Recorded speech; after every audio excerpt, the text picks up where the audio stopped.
Jonathan. The morning has broken. And we're your consecrated hosts. Father Jeff, consecrated by holy orders. Jonathan, consecrated by baptism.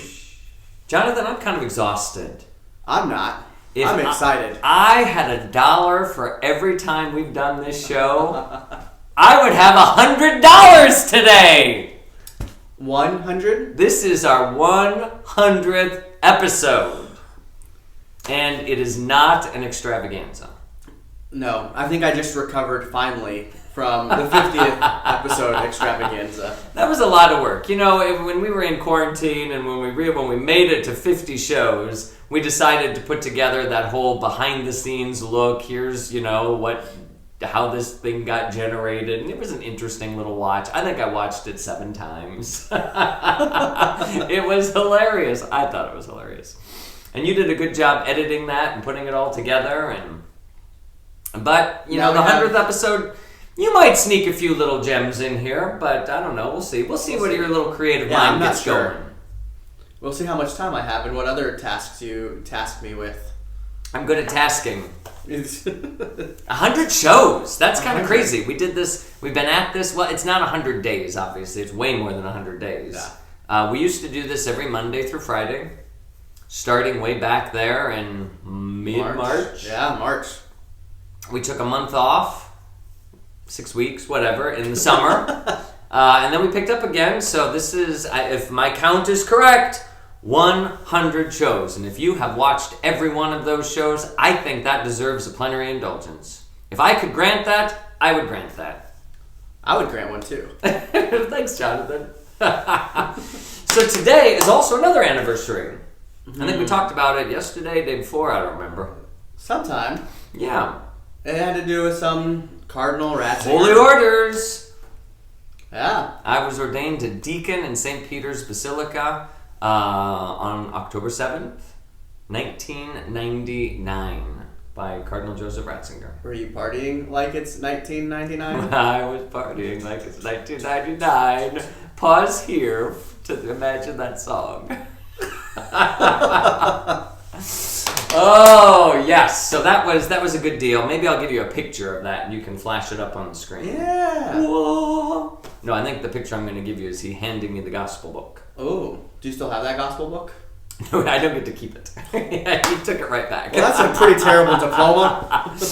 That's what happens in the diaconal ordination. After you're ordained a deacon, the bishop hands you the gospel book and basically tells you are the herald. I don't know exactly the words that... These are take this book and proclaim it. You're its herald, and make sure your life matches what you say. Something like that. Very paraphrased. Exactly.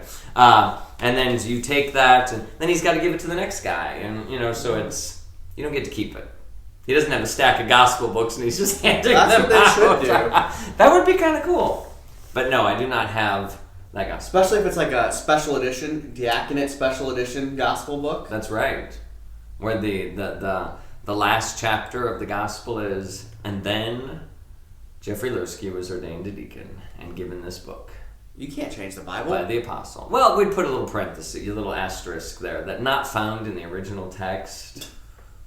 But that is, technically... Technically what? The end of the gospel is... We're part of salvation history. So, Yeah.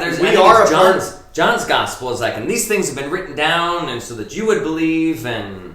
So we are, you are a part of the story. And just because it's not written in the physical worldly book, in the heavenly book, you have a part to play. Even the funeral ritual, one of the prayers at the funeral mass speaks about your name being inscribed in the book of life.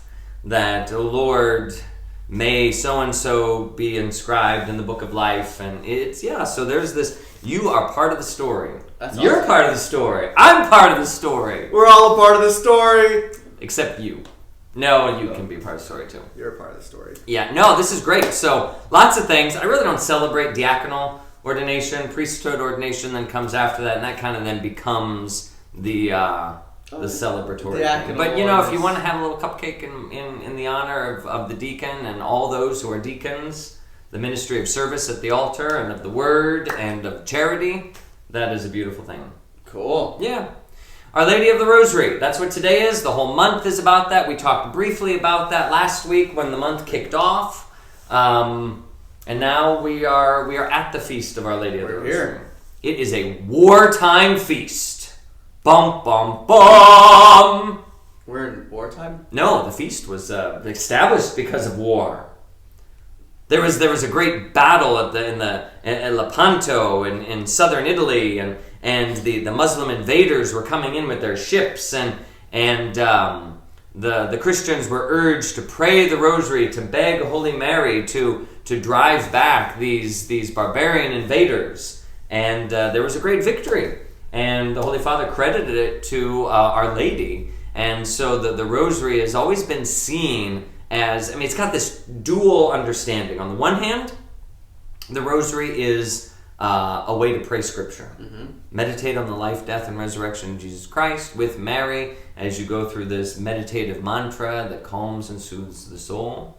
But it is also a spiritual weapon that drives back the powers and forces of evil.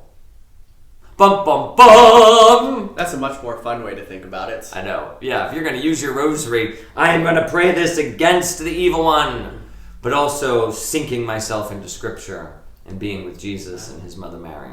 I've known Catholics who will say, are you carrying or are you Armed and ready? Carrying a concealed weapon? Concealed weapon, yeah. Rosary on you? Jonathan, where's your rosary? It's actually not on me right now. Yep.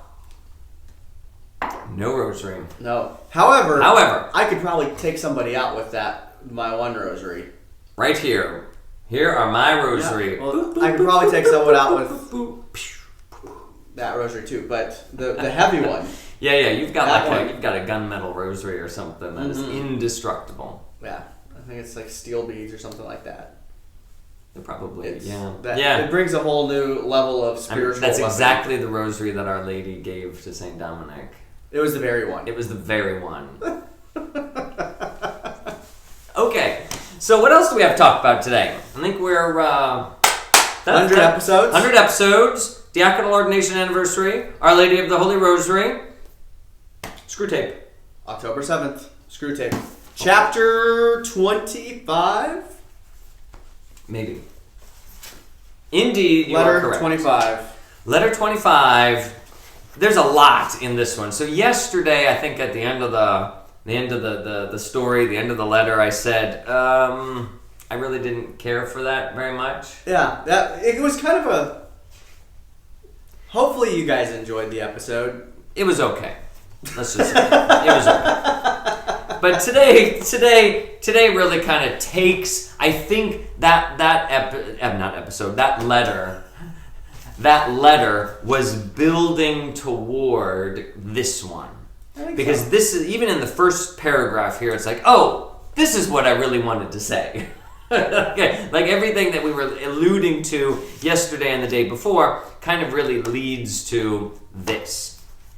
So we begin with this first line.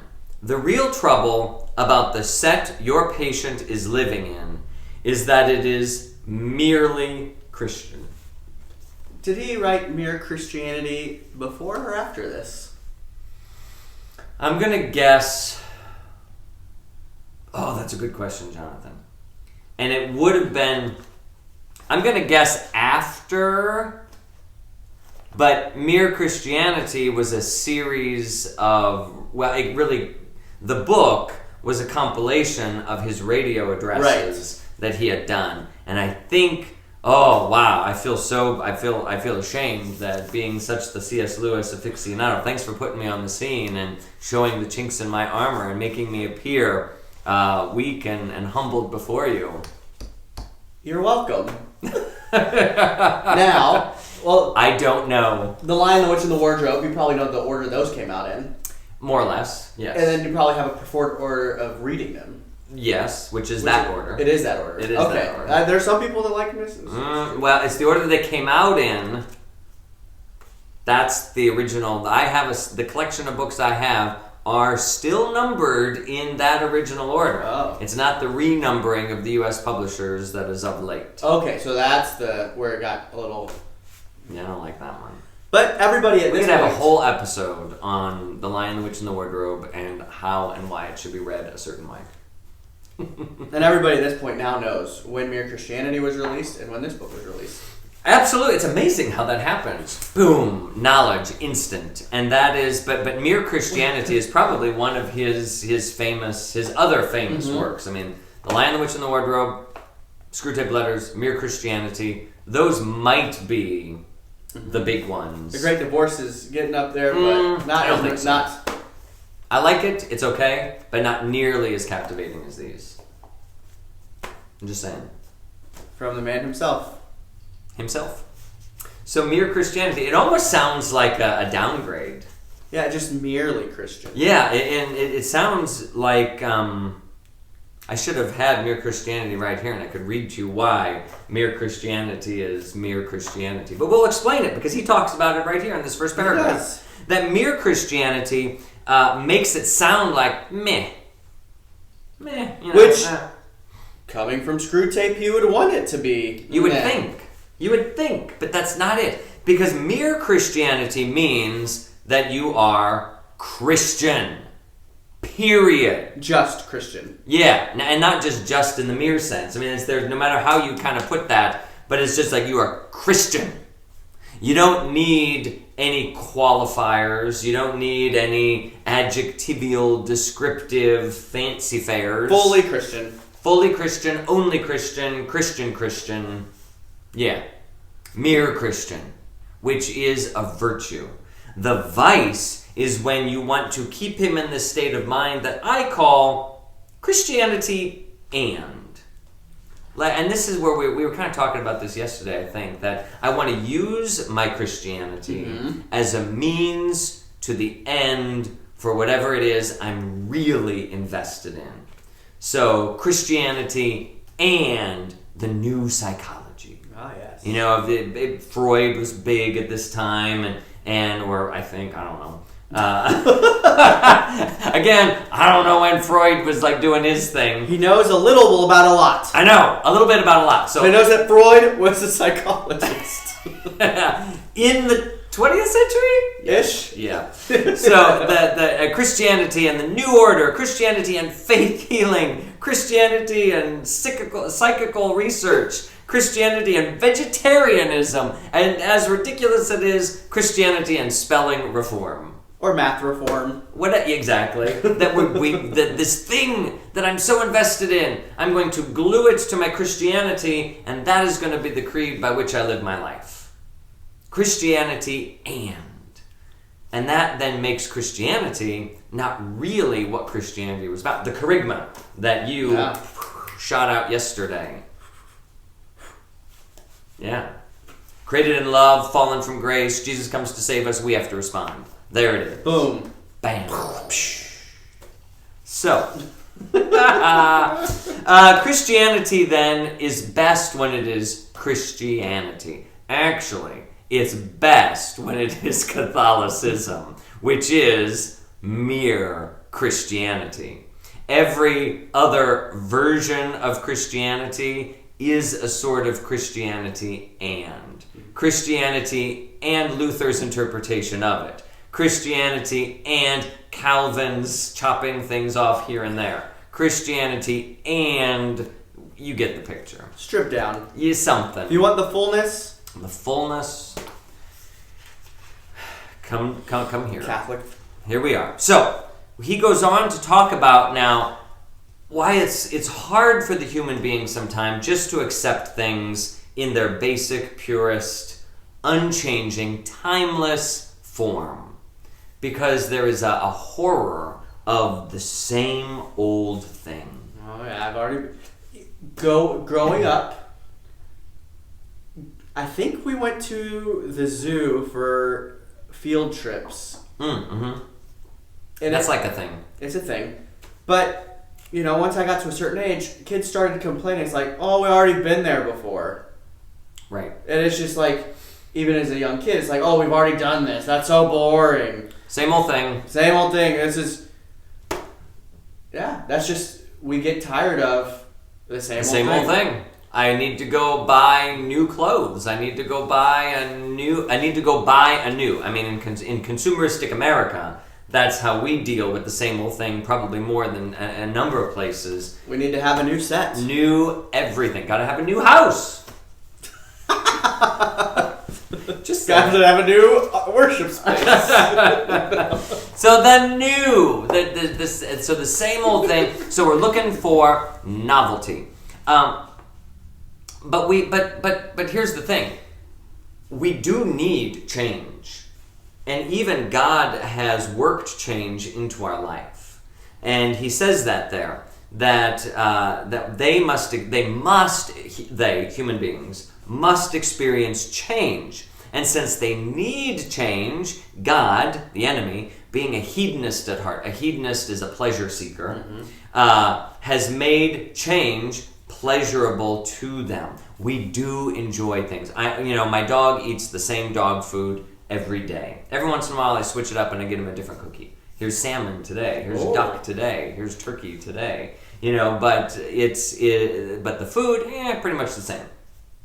I would hate to eat the same thing every day, to wear the same clothes every day. I'm wearing a sweater today. See, a little novelty there, change. The same thing. It gets a little. You do have a separate wardrobe though. That when you're not. When I'm not. When I'm in my secret identity. That's right. When my secret identity. I do have a separate wardrobe, and then when I have to.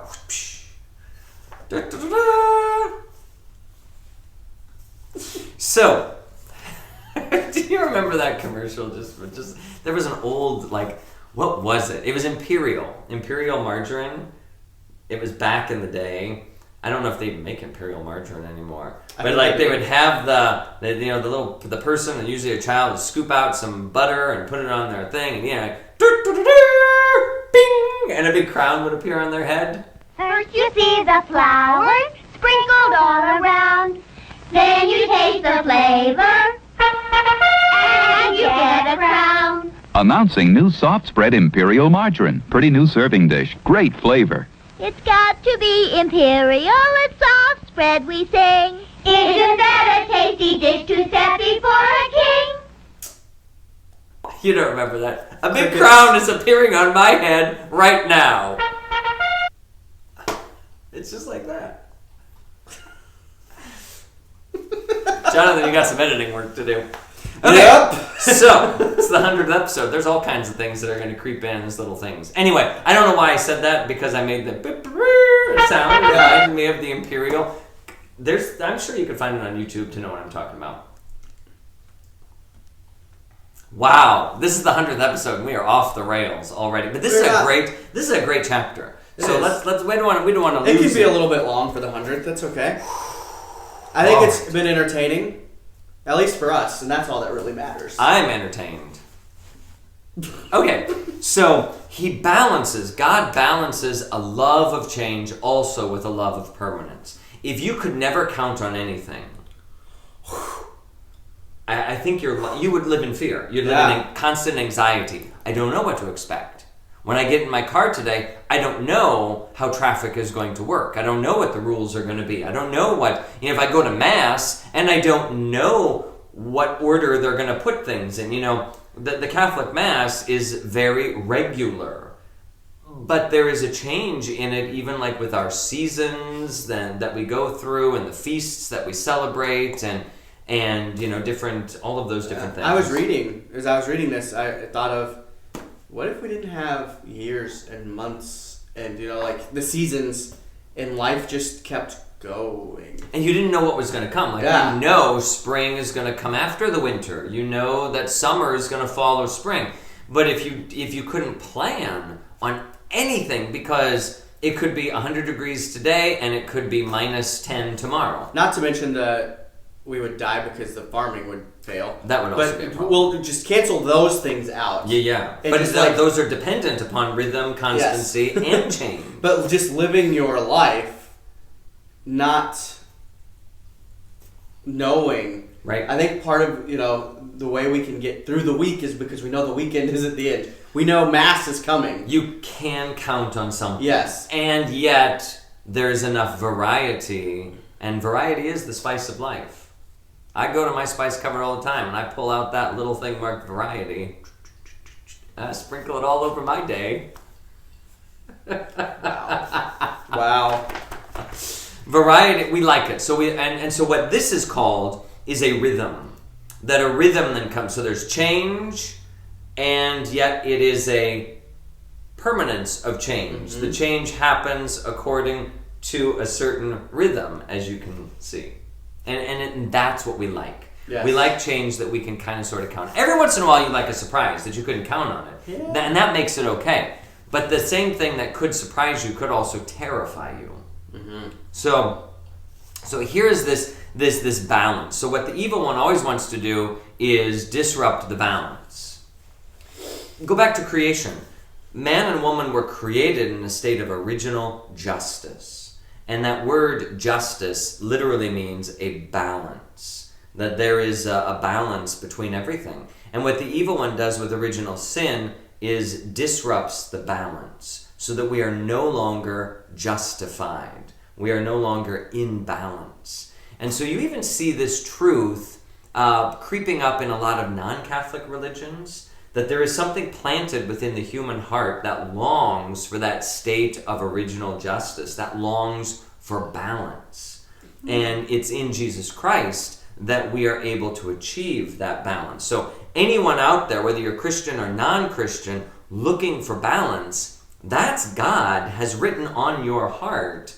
And now it's the journey of finding Jesus Christ to achieve that balance. It's not going to be through oming or through, going out to the I don't know, a mountaintop or whatnot. It's going to be going to Jesus Christ that's going to achieve that balance. He talked about justice and the whole charisma.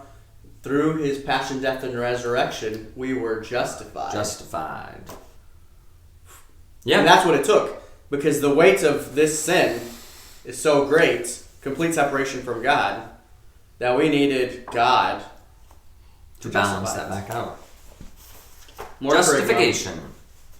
So, what we want to do is we want, the evil one says, to pick out and exaggerate the pleasure of all of these things to produce an excess. Gluttony. Twisting now for a demand of absolute novelty. Like I just want new. I remember when there only used to be one kind of Oreo. I remember when there were only two kinds of M&Ms. Was there plain and peanut. No, well, there was double Oreo. stuff. There was what? No off-brand Oreo. Oh, there were yeah, the Hydrox cookies. There's a reason they don't exist anymore. They might exist. They might. Yeah, I don't But- know. Along with Imperial butter. But there wasn't pumpkin spice Oreo. There wasn't all the Every all the time I varieties. do, a crowd appears. Is it on you or is it on me? It could be anywhere.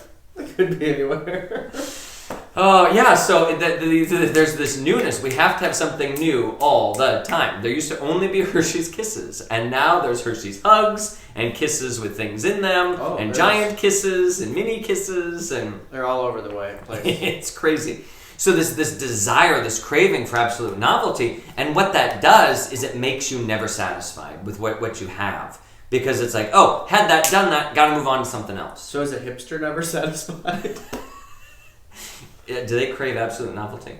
The hipster thing is like, I want something nobody else has done. Yeah. And it's like, One of the ways we've seen this, not so much now, but let's go back 10, 15 years or so, the way parents were spelling their kids' names. I mean, it still is a weird thing. But, oh my Lord, you look at these names, and it's like, what is that name? Because we can't possibly spell Sam S-A-M. We have to spell it T-Z-S-A-E-M-N. Zam. No. It's pronounced Sam. It's pronounced Sam. Yeah, I mean, it's just like, come on, people. But it is that, it's like, I have to be so unique. I have to be so individual. I have to be so novel. And everything I have. I mean, you have to have the latest phone. You have to have the latest operating system. You have to have the latest whatever. Because we're already bored and tired with this old stuff. It's true. Yeah, this absolute novelty, demand for absolute novelty. It almost is, I mean, that is what pornography is. It is the demand for, and I read something on a study of that one of the things that makes pornography so addictive is that it taps into this thing. That you know what you like, but as soon as you've seen, now I need to find the same thing but a little different. And a little different, or a little more intense, or a little more whatever. And so it creates that craving, that longing, and that constant searching for the same but different. Always looking for that. That's the combination. I want the same, but I want it a little different, or a little more punched up, or a little whatever. That I have to, it's the drug addict, it's the alcoholic, it's anyone addicted to anything. I need now just a little more.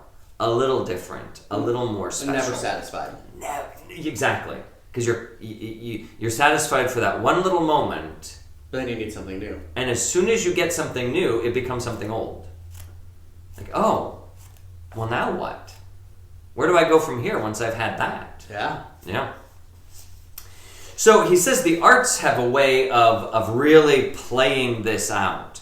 First of all, that what novelty does, and we were just talking about that, he describes it as novelty, more than anything else, is subject to the law of diminishing returns. Because as soon as you get it, it no longer gives you anything. It's no longer new.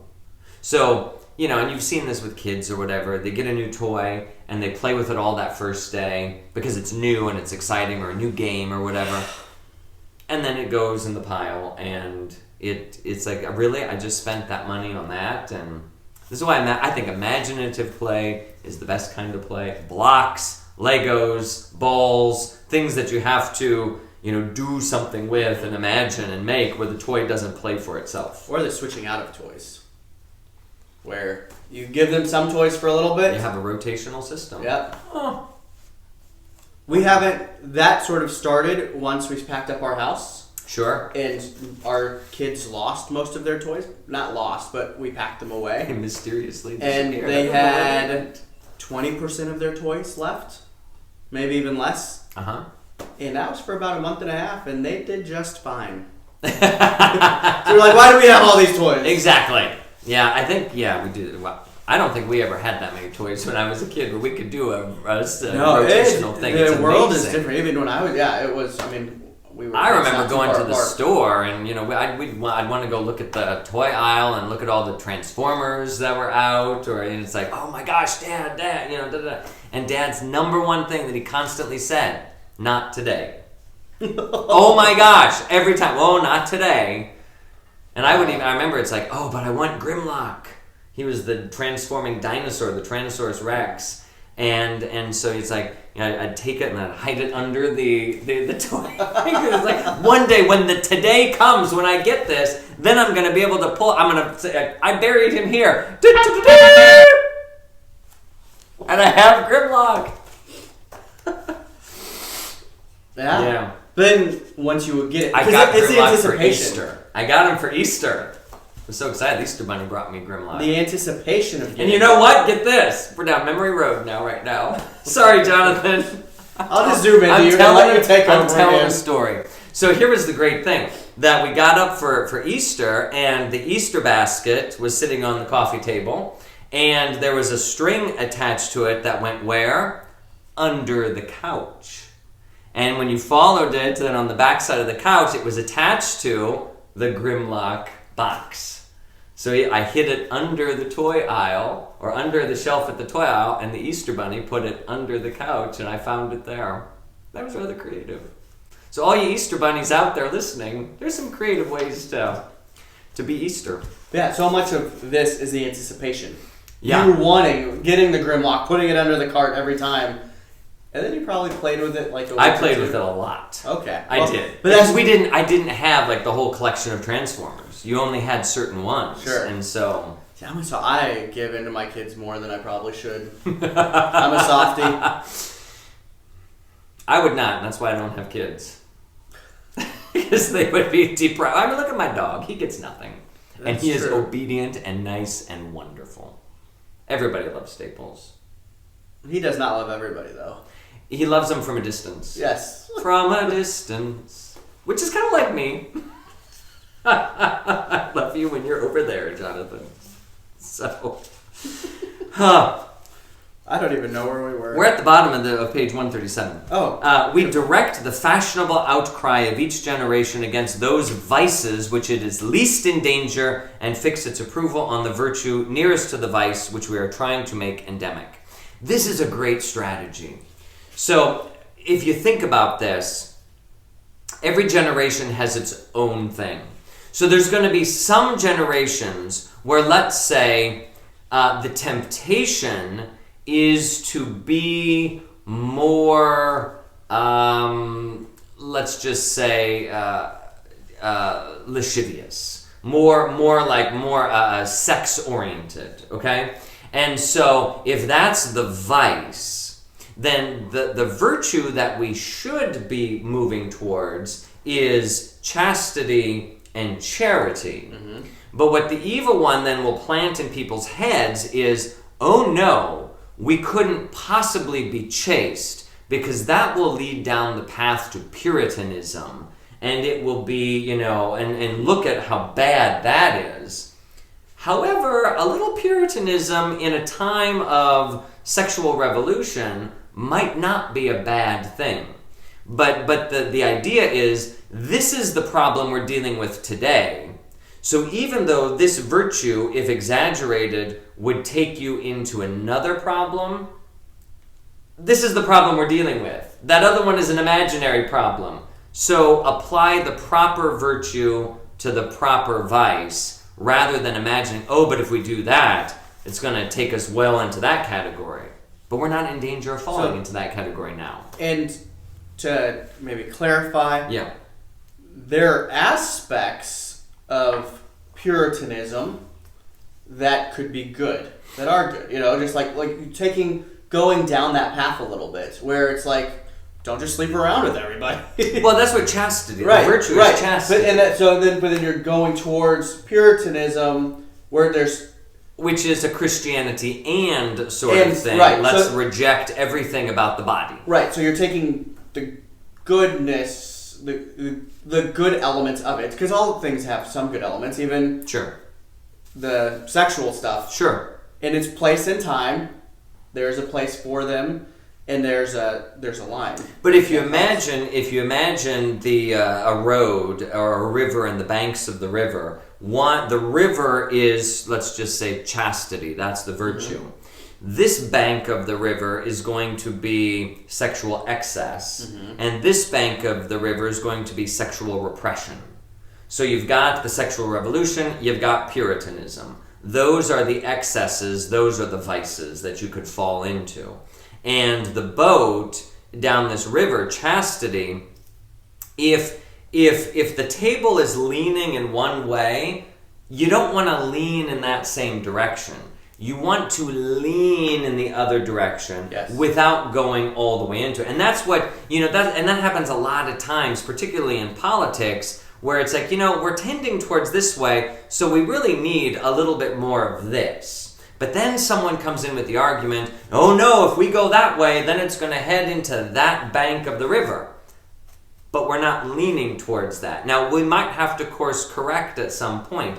So part of the virtue is recognizing where the age is and realizing which way you might have to tend more towards. What's that whole so I'm thinking of the different games you have of balancing acts with marbles or other things where you don't just shove everything to the other side. You move one or two pieces so then you can get to the via media. Exactly. Back to the middle. Back to the middle. And then if you start to hand, and then if it's like, culture has now taken a shift, and now we're denying everything about the body, we somehow need to celebrate human sexuality maybe a little more to counterbalance that. Will it necessarily lead into a second sexual revolution and lasciviousness all over the place? Not necessarily. His example is beautiful. It's like the game is to have them all running about with fire extinguishers whenever there is a flood. It is hilarious. Like, oh my gosh, it's flooding. What do we do? We'll throw water on it. Exactly. While that is a response, that's not the response that this problem needs. So it's the same thing. While this is a response, is it the response that the current age needs? So discerning what needs to happen.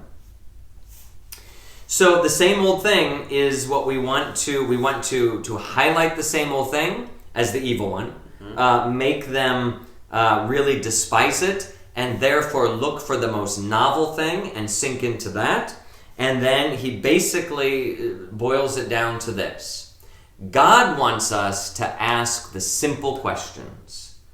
Is what I am doing right now in the present moment, is it good? Is it prudent?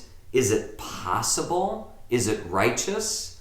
As opposed to the questions that the evil one plants in our mind as temptations. How will other people think of me if I do this? How are people going to respond if I do this? How will history judge me if I do this? And so on and so forth. Those are questions you could never answer. But we spend so much time obsessing about those things rather than just focusing on what needs the simple questions. Yeah. Is it good or bad? Not, is Jonathan going to think more or less of me? I don't know. But I do know if I do something good or bad, and then I don't care how he thinks of me. That's the importance of the constancy of the church. Where... Say more. It doesn't change. There have been ancillary things. I'm going to put the word down here. Okay. Ancillary things that change, Sure. Not the central things. Not the central things. Yeah. There's some things that change, but dogma does not change. Yeah. That means the fundamental beliefs of the church, faith and morals, do not change. Those are the things that will never change, can never change. The faith can never change. Morals can never change. But the way we express those things might change. Mm-hmm.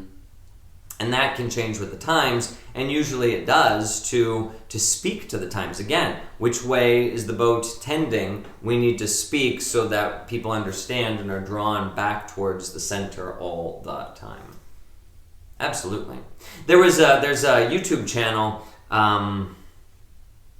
What the heck is it? He's a Franciscan priest. He has short little videos that speak of specific questions. There was one I was watching where he was talking about,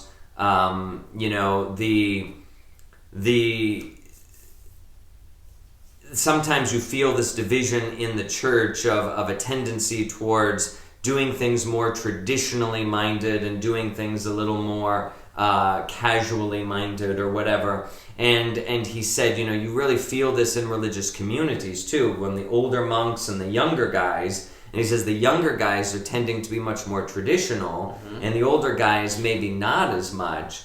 And he said the irony is that those older guys were once the younger guys who were pulling the older guys of their age in a completely different path.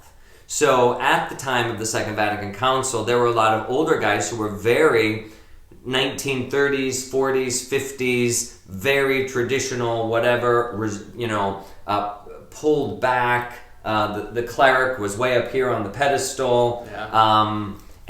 What the church needed at that time and what the youth were saying is, we don't need just heady stuff. We need an experience of Jesus in our life. We need an experience of the priest brought down to our level where he is sitting cross-legged on the floor with us around a coffee table in regular clothes because the priest is so inaccessible. And the church moved in that direction, and a lot of people were more engaged in their faith because they needed a certain casual incarnational experience of the priest. So is that not like pre-Vatican II? Is that kind of that's pre-Vatican II moving into the Second Vatican Council and kind of the stuff that unfolded after. So would a priest not like go and eat dinner at someone's house or do those types of things? Oh, they may have, but you would have regarded the priest as like the governor, or he was someone to sit down and have a conversation like this would not, you wouldn't have that. That would have been at least the common, etiquette of the day. I wouldn't have been able to tell a joke at your expense. Holy moly, no. And then today what you're finding is a lot of young people, they have gotten to know priests on a personal level. They've gotten to have those kind of relationships, and they don't want that in their religion anymore. It's like what they're yearning for now is a sense of the transcendent. We want to see nuns in habits. We want to see priests in clerics. We want to see liturgy that is a little more traditional and different from what I'm getting in the world, because that's what we need now. And so anyway, this young priest, this Franciscan, he basically said, we have to let the church always follow the lead of the young, and those of us who are older need to pass the baton sooner so that the church can constantly be renewed, though be unchanging. And that those of us who are older, we had the chance, I'm not that old, so they had the chance to change and have an effect on the church. And the younger people now are crying for something. We have to meet that need. It might not be my cup of tea, but if they're looking for something a little more whatever, then we need to feed that younger generation, because that's the next generation of Catholic. We're not going to change the faith, but maybe we need to change the way the faith is expressed. So while the 1970s and 80s, we really liked comfortable guitar strumming, folk music at Mass, now young people are looking for maybe some chant and hymns and something that lifts them up that they don't hear on the radio. Yeah. That is totally different. We need to be open to that. Right. And I know we maybe almost weekly have conversations with parishioners on both sides. Yeah, absolutely. Because there is this divide. But we're gonna find this, and we'll put a link to this guy's this video, particularly that I'm talking about, because he's very interesting. He's a good. I think he's well balanced, and he's articulate. So we'll link you to him. You can check him out and see what's going on. We've been talking for almost 100 years, Jonathan. It's the 100th episode in 100 years. Oh my gosh, this is going to be maybe the longest episode. What did you name your chapter?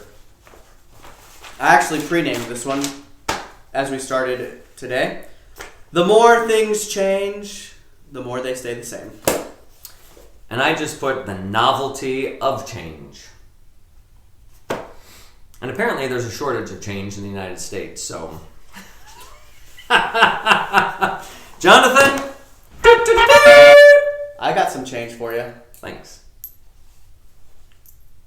I was going to say, he gave me his 2 cents, but he gave me 11 cents. 11 cents. Thanks, Jonathan. I will... Here's to 100 more. Here's to 100 more. We will see you tomorrow. Ciao, ciao. Oh, heaven help us.